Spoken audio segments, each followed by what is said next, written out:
तरफ से घेर करके उनके टुकड़े टुकड़े कर देना। कंस के पहलवान हैं, चारों ओर मुष्टिक शल तो शल, अखाड़े में वो तैयार है कि हम इन दोनों बालकों को चीर कर फेंक देंगे। सारी योजना बन चुकी है। नंद बाबा के एक निकट संबंधी है जिनका नाम है अक्रूर जी। यह काम अक्रूर जी को कंस सौंपता है कि यह पत्र लेकर आपको वृंदावन जाना है और समझा करके आना है कि नंद राय अवश्य आमे ना कर पाए, ये जिम्मेदारी आपकी होगी। अक्रूर जी चलते हैं वृंदावन की ओर।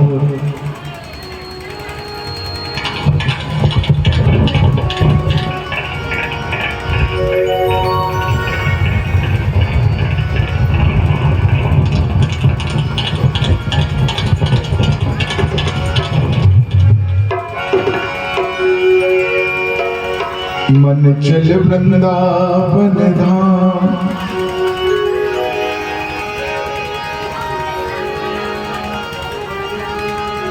मन चल वृंदावन धाम, रटेंगे राधे जो का नाम, मिले जहाँ कुंज बिहारी,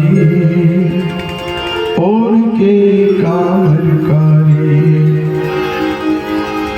मन चल वृंदावन धाम, मन चल वृंदावन धाम, रटेंगे राधे जो का नाम, मिले जहाँ कुंज बिहारी, छोड़ के कामरकारी, मिले जहाँ कुंज बिहारी, छोड़ के कामरकारी। चल वृंदावन धाम, मन चल वृंदावन धाम, रटेंगे राधे जो का नाम, मिले जहाँ बिहारी, छोड़ के कामरकारी, मिले जहाँ बिहारी, छोड़ के कामरकारी।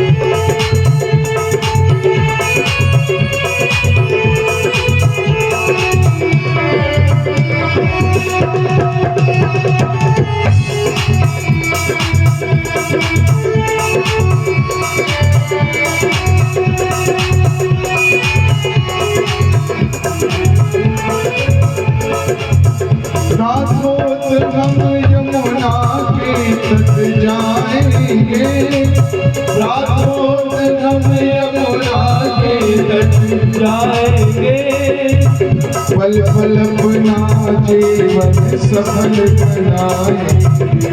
हाँ, पल पल जीवन अपना सफल बनाएंगे।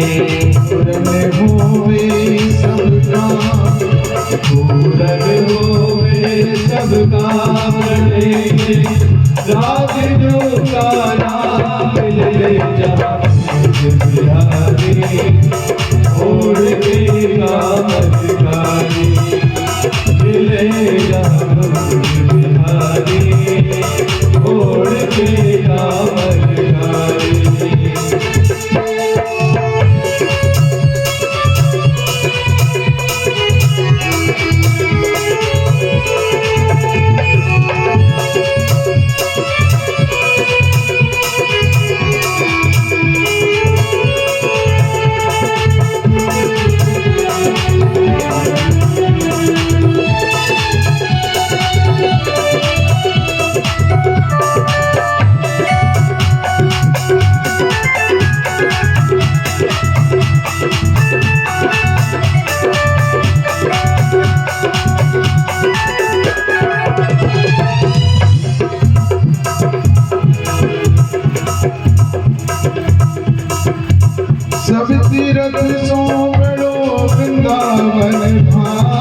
है, सब तीरथ तो बड़ो वृंदावन धाम है।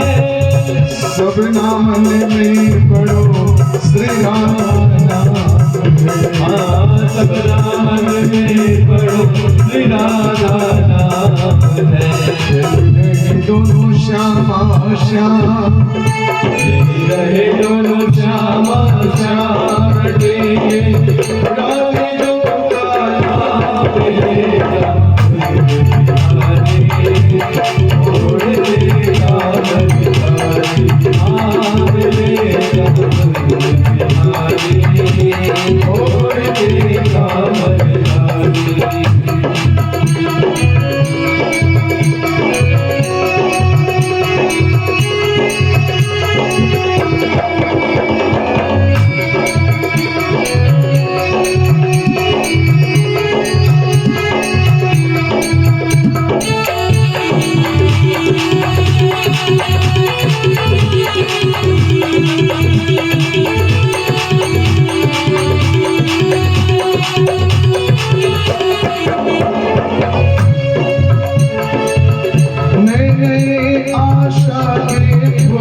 खिलाएंगे, नए नए आशा के फूल खिलाएंगे।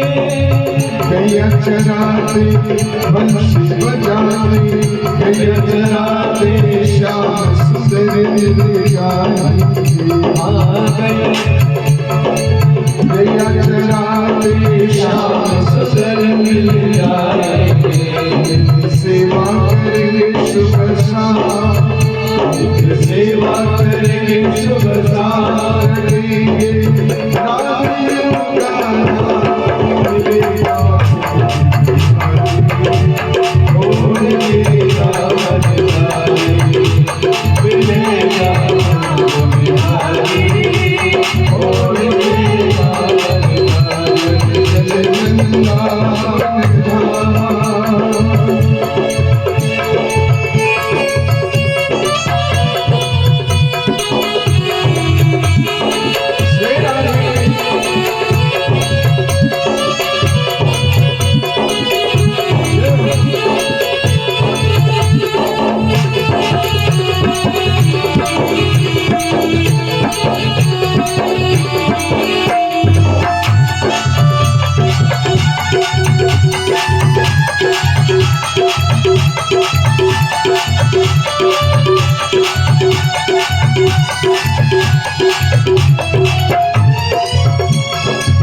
दूर दूर से नंगे पग आते हैं, दूर दूर से नंगे पग आते हैं। ब्रज के बीच चरण का दर्शन पाते हैं। ब्रज के बीच चरण का दर्शन पाते हैं।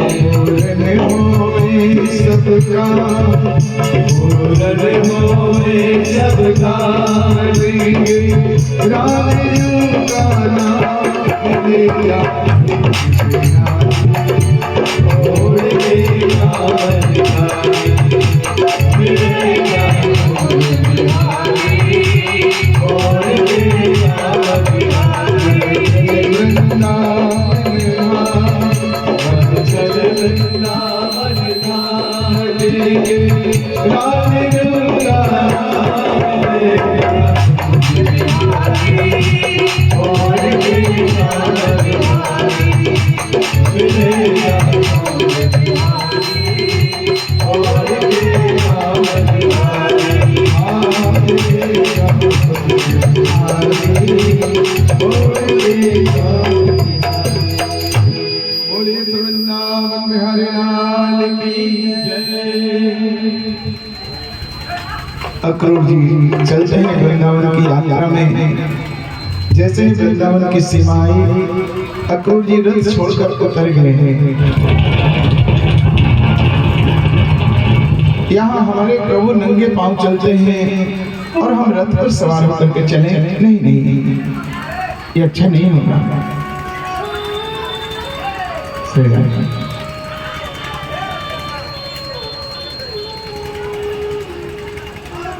क्या हो गया? क्यों इतना हल्ला होने लगा, क्या हुआ? देखो शांति से सब लोग बैठो, हल्ला नहीं करना है।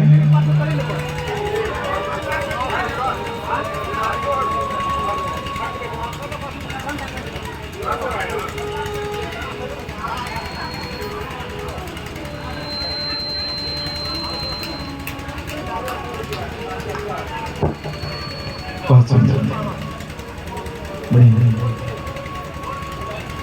बस बस बस।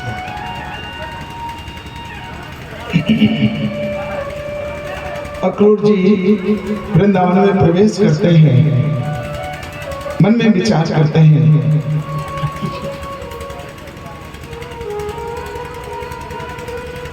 यहाँ कलश कलश यहाँ पे रख लो, यहाँ पे।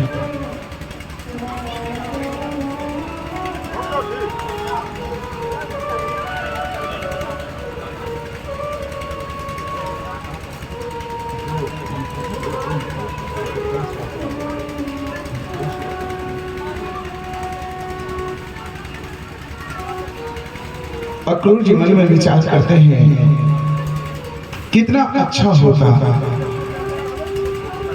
हम यहाँ वृंदावन में प्रवेश कर रहे हैं, यही आसपास में कहीं पर गैया चराते, बंसी बजाते भगवान कृष्ण बलराम दोनों भैया मिल जाते हैं। अक्रूर जी मन में अभिलाषा करते हैं, फिर सोचते हैं नहीं नहीं, प्रभु किस गुण पर मुझे अपनाएंगे? मैं तो क्रूर कंस की नगरी में रहने वाला हूँ, मेरा संग अच्छा नहीं है, जहाँ मैं रहता हूँ वहाँ अच्छे लोग नहीं रहते हैं, संग अच्छा नहीं है, भगवान अपनाएंगे नहीं अपनाएंगे? अक्रूर जी विचार करते हैं, मैंने कभी भगवान के नाम का माला नहीं फेरा, कभी जप नहीं किया, कोई पुण्य नहीं किया है, मैं तो क्रूर दुष्ट कंस की नगरी में रहने वाला हूँ, भगवान मुझसे तो मिलना भी नहीं चाहेंगे। फिर मन में सोचते हैं कि भगवान क्यों नहीं मिलेंगे? भगवान तो दीनहीनों को ही अपनाते हैं और मुझसे बड़ा दीन इस संसार में कोई होगा नहीं, है ना? अक्रूर जी अपने आप को इतना हीन समझ रहे हैं, लेकिन भगवान इतने उदार हैं, भगवान इतने उदार हैं कि वो अवश्य हमसे मिलना चाहेंगे, वो अवश्य हमसे मिलेंगे। और भगवान कहते हैं, जो तू आवे एक पग में आऊं पग साथ, यदि तू मेरे लिए एक कदम बढ़ा के देख, मैं 60 कदम आगे बढ़ करके तुमसे मिलने के लिए तैयार हूं, लेकिन वह एक कदम तुमको बढ़ाना पड़ेगा। इस संसार के जंजाल से निकल करके एक कदम मेरी ओर तुम्हें बढ़ना पड़ेगा, एक कदम तो मेरी तरफ बढ़ा, मैं 60 कदम बढ़ करके तुमसे मिलने के लिए तैयार हूं। अक्रूर जी वृंदावन में प्रवेश करते हैं, इन्हीं भावों में डूबते उतराते आगे बढ़ते हैं। अचानक से अक्रूर जी के कानों में मधुर ध्वनि पड़ी बंसी की।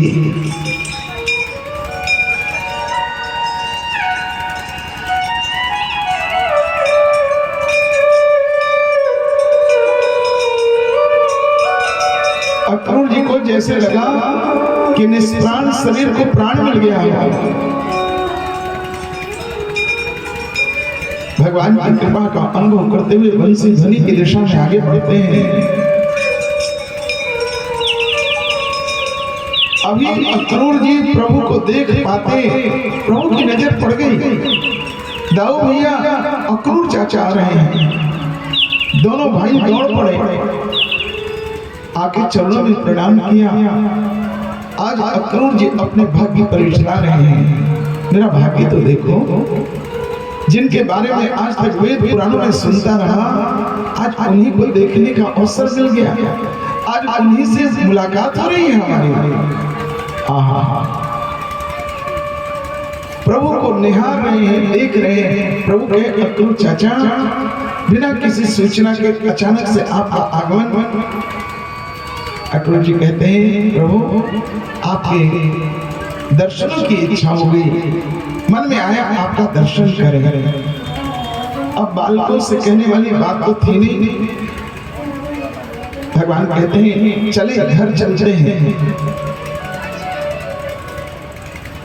कोई अतिथि जो आपके घर आ रहे हैं, अगर आपको हाट बाजार में मिल जाए, रास्ते में मिल गए,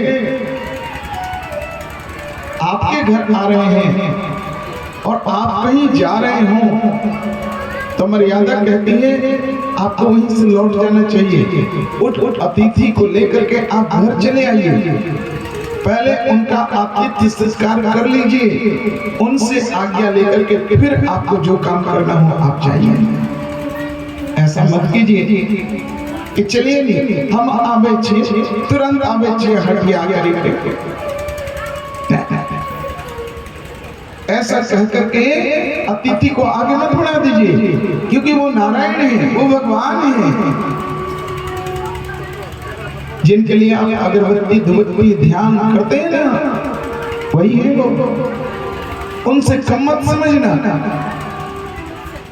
प्रत्यक्ष नारायण मिल गए, उनको ला करके पहले उनका स्वागत कर लो अतिथि का। इसके बाद घर के जो काम है ना, जिन काम में निकले थे वो काम फिर कर लेंगे। यह लोक मर्यादा है। भगवान कृष्ण बलराम दोनों भैया अक्रूर चाचा के हाथ पकड़ के चले। आज अक्रूर जी जाके नंद बाबा को प्रणाम करते हैं, दोनों भाई गले गले मिलते हैं। अचानक से आगमन, नंद बाबा अक्रूर जी का आतिथ्य सत्कार करते हैं। तत्पश्चात दोनों भाई एकांत में मिले। अक्रूर जी क्या बात है, अचानक से आपका आगमन। अक्रूर जी के आंखों में आंसू भर आए, कहने लगे आज मैं आपका भाई बन के नहीं आया हूँ, आज मैं कंस का दूत बन के आया हूँ, पत्रवाहक बन के आया हूँ। मेरे साथ व्यवहार भी अच्छा मत कीजिए, मेरा तिरस्कार कीजिए, मुझे गाली दीजिए, जो करना हो कीजिए, मेरे साथ अच्छा व्यवहार मत कीजिए, क्योंकि मैं कंस का दूत बन के आया हूँ आज। नंद बाबा कहते बात क्या है, आप इतने अधीर क्यों हो रहे हैं? वह पत्र निकाल कर देते हैं। नंद बाबा पत्र पढ़ के गंभीर हो गए, कहने लगे अक्रूर जी सब बात ठीक है, लेकिन कन्हैया तो अपनी मैया का है, यशोदा को बिना समझाए कन्हैया को कोई ले जा नहीं सकता, और यशोदा को समझाना इतना आसान नहीं है। अक्रूर जी कहते हैं आप तो जानते हैं कंस की इतनी बड़ी सेना, कंस स्वयं इतना पराक्रमी है, बलवान है, उसके सामने हम कितना दिन टिकेंगे? उसने चेतावनी दिया है आपकी बस्ती उजाड़ देंगे, कोई जीवित न बचोगे। विचार तो आपको करना है। नंद बाबा कहते ठीक है, हम प्रयास करते हैं। कन्हैया छिप करके नंद बाबा और अक्रूर जी की बातें सुन रहे हैं, छिप करके कि अक्रूर चाचा किस लिए आए हैं। कन्हैया जाते हैं, समस्त ग्वाल वालों को, अपने मित्रों को जाकर के घर घर और सूचना दे देते हैं कल सूर्य की पहली किरण के साथ सुबह सुबह हम लोग मथुरा चलेंगे, हमारे मामा जी यज्ञ कर रहे हैं। गोपियों को कुछ पता नहीं है, और इधर नंद बाबा यशोदा जी के पास गए, पत्र पढ़ के सुनाते हैं। यशोदा मैया कहती है ठीक है, सब बात ठीक है, लेकिन बड़ों के बीच में बच्चों का क्या काम है? आप चले जाएं, कंस यदि यज्ञ कर रहा है तो आप घूम करके चले आइए, मिल के चले आइए, ये हमारे दोनों बालक नहीं जाएंगे। मैंने कह दिया सो कह दिया। नंद बाबा निराश अक्रूर जी के पास आए, कहने के लिए मैं जानता था यशोदा को समझाना इतना आसान नहीं। और इधर भगवान इससे पहले अक्रूर जी के पास आके कहते हैं कि अक्रूर चाचा, मैं मैया को मना लूंगा, मेरे सिवा कोई मैया को मना नहीं सकता, लेकिन एक शर्त है। जैसे ही हम दोनों भैया रथ में बैठे, रथ को तेज गति से हाँकना और वृंदावन की सीमा में रथ को मत रोकना। अक्रूर जी कहते हैं ठीक है प्रभु, जैसे आपकी इच्छा। हाँ, जैसे आपकी इच्छा। कन्हैया जाते हैं मैया की गोद में बैठ गए जाकर। मैया ने अपने गोद में उनको जकड़ लिया, मानो उनके परम धन को कोई छीनने आया है। मैया कहती है मेरा लाला कहीं नहीं जाएगा, मेरा कन्हैया कहीं नहीं जाएगा। कन्हैया देखते कि मैया तो पहले ही ना कर रही है, लेकिन कन्हैया मैया को मनाने लगे, कहने लगे मेरी अच्छी मैया, मुझे जाने देना, मामा जी यज्ञ कर रहे हैं, यज्ञ देख करके मैं आज जाऊंगा, कल रहूंगा, परसों चला आऊंगा, 3 दिनों का मामा है। आज मैया को बड़ा आश्चर्य हो रहा है, क्योंकि कन्हैया घंटा 2 घंटा भी अपनी मैया से अलग रहना नहीं चाहते थे। आज क्या बात है जो कन्हैया मुझे छोड़ करके जाना चाहता है। मैया को शक हुआ। मैया कहती है लाला, तुम्हें मेरी सौगंध है, तुम मुझसे कुछ मत छिपाना, तू बता तू मुझे छोड़कर क्यों जाना चाहता है। मैंने तुम्हें ऊखल में बांधा, तुम्हें छड़ी दिखाया, तुम्हें डांटा, इस बात का बुरा लगा तुम्हें, इसलिए तुम मुझे छोड़कर जाना चाहते हो। तो मैं कसम खा के कहती हूँ आज के बाद मैं तुम्हें नहीं डांटूंगी, तुमको कुछ नहीं बोलूंगी, तेरे मन में आवे जैसे रहना, लेकिन तू मुझे छोड़कर मत जा। आज कन्हैया के आंखों में आंसू आ गए, परब्रह्म परमात्मा के आंखों में आंसू आ गए। आज माँ की ममता के सामने में ईश्वर का ईश्वर तो परास्त हो गया। माँ के ममता के आंचल में कन्हैया मुंह छिपा लेते हैं। कन्हैया मन में विचार करते हैं यदि माँ ने मुझे रोते हुए देख लिया तब तो और भी नहीं जाने देगी। मैया के आंचल में मुंह छिपा लेते हैं। मैया भी समझ गई अब ये रहने वाला नहीं, अब ये जाएगा। मैया कहती है विधाता से, हे विधाता, हे मेरे मालिक, तो आज की रात्रि ऐसी कर दे, इतनी लंबी रात्रि कर दे, मेरे जीवन में कभी सुबह न हो, न सुबह होगा, न मेरा लाला मुझसे बिछड़ेगा। इसलिए ऐसी सुबह मुझे नहीं चाहिए, मेरी रात मेरे जीवन में काली अंधेरी रात्रि कर दे।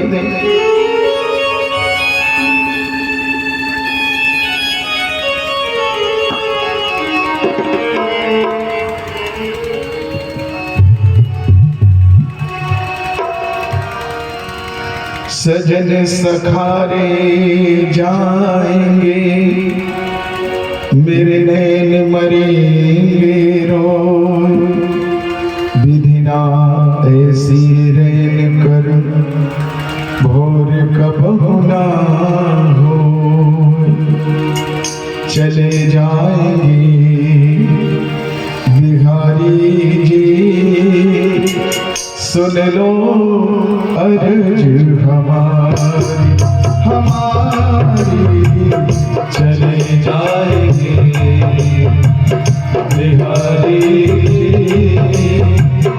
सुन लो अर्ज हमारी। भूले न जाना फिर भी बुलाना, भूल न जाना फिर भी बुलाना, इतनी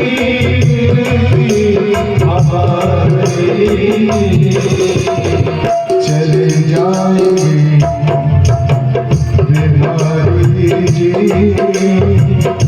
सुन लो अर्ज हमारी।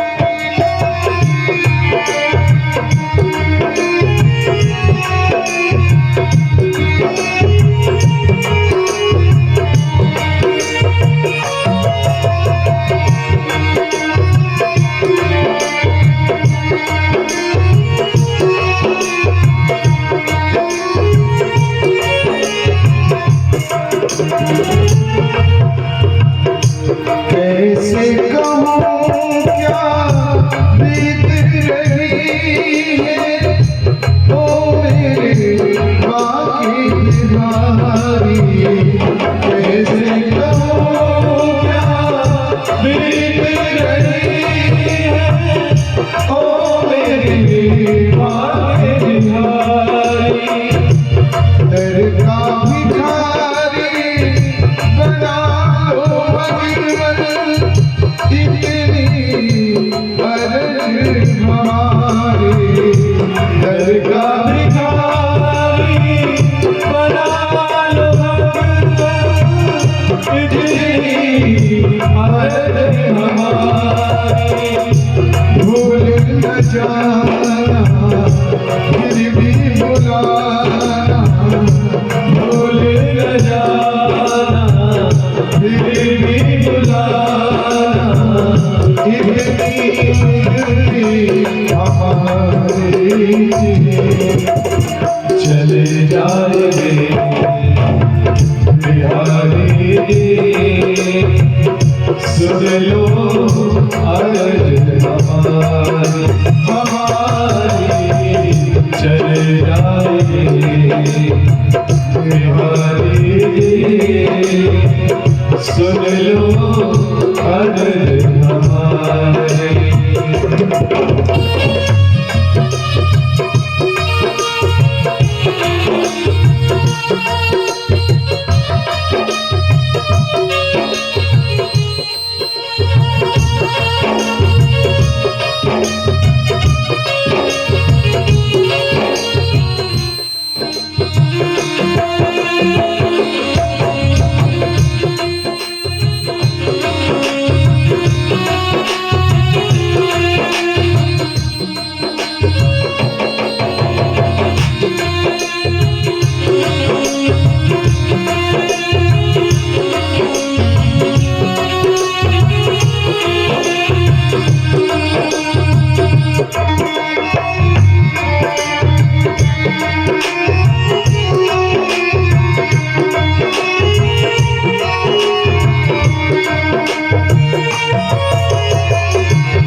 सब कुछ भर लो मेरा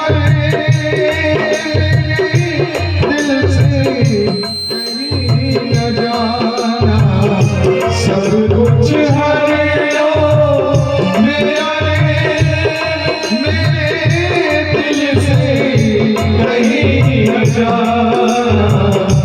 एक भरोसा तेरा दे मुझे और ना कोई ठिकाना। एक भरोसा तेरा है मुझे और ना कोई ठिकाना। भूल न जाना फिर भी बुलाना, भूल न जाना फिर भी बुलाना,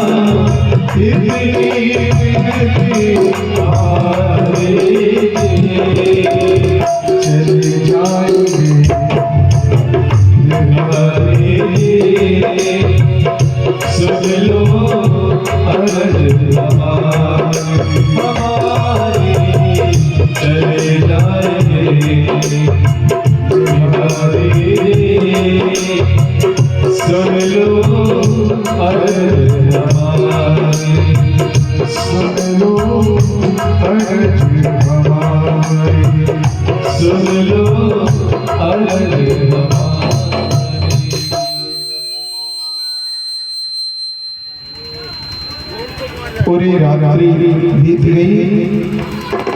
मैया कन्हैया के खिलौने, कन्हैया के वस्त्र, कन्हैया के रास्ते में खाने पीने की वस्तुएं संभालने में रोती जा रही है। सारी चीजों को एक एक चीजों को संभाल रही है, डाल रही है। सुबह हो गया।